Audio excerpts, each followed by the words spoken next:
Hey everybody, Nick again for Friday at 5.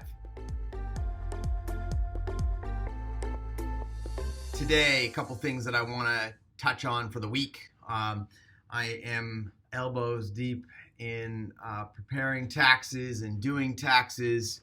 If you haven't started that, this is your reminder that you're only a few weeks away from the tax man cometh. So, make sure you get all your stuff in order.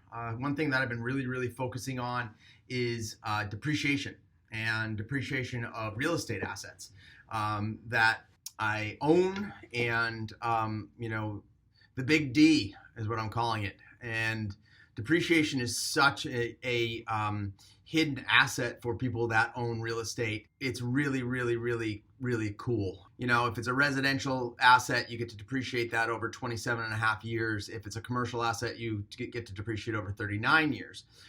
What's also really interesting, though, in depreciation is you have cost segregation depreciation, where you can depreciate things on a 5-year schedule instead of the 39 or the 27 and a half year schedule, which accelerates a lot of the depreciation. So you're going to get some really nice depreciation write-offs very early on in the purchase.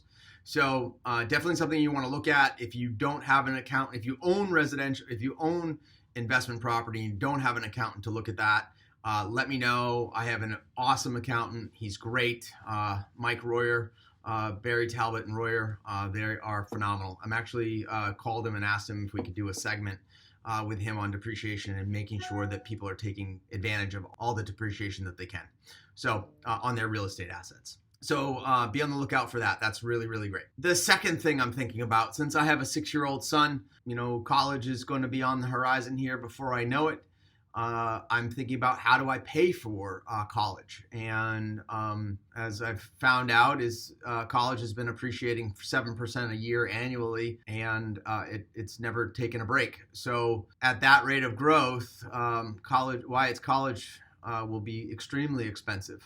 So I'm starting to plan that now, and one of the tactics obviously is the 529. Thank you, the Alphons, for all of that. If you're not taking advantage of the Alphond grant for all kids that are born in Maine, definitely want to look at that. That's pretty awesome. But also through real estate. I sell real estate, so I'm familiar with it, but we own a couple buildings on a payment schedule that should be paid off by the time Wyatt's ready to go to college. And then at that time, I can use the cash flow from the property to pay for college, re-leverage the property to pay for college, or sell the property to pay for college. So those are some really interesting things to be thinking about if you have kids, if you have young kids, or if you're thinking about have children.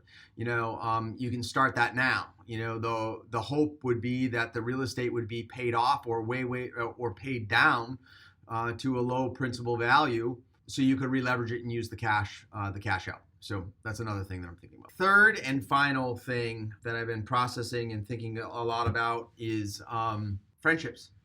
It's definitely something, family and friendships. And it's definitely something that helps me get through hard times. It helps me get through my average day. I really am an extrovert, and I love to be recharged by being around people. A quote that I've been thinking about: the only way to have a friend is to be one, by Ralph Waldo Emerson. So I just find that to be a great quote and something to think about.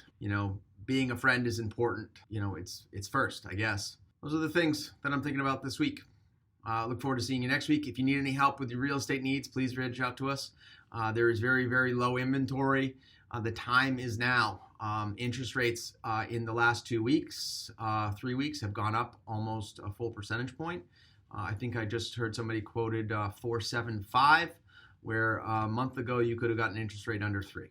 So I really think that we may see something change, but the market's great right now. It's awesome. So give us a call and we can help you.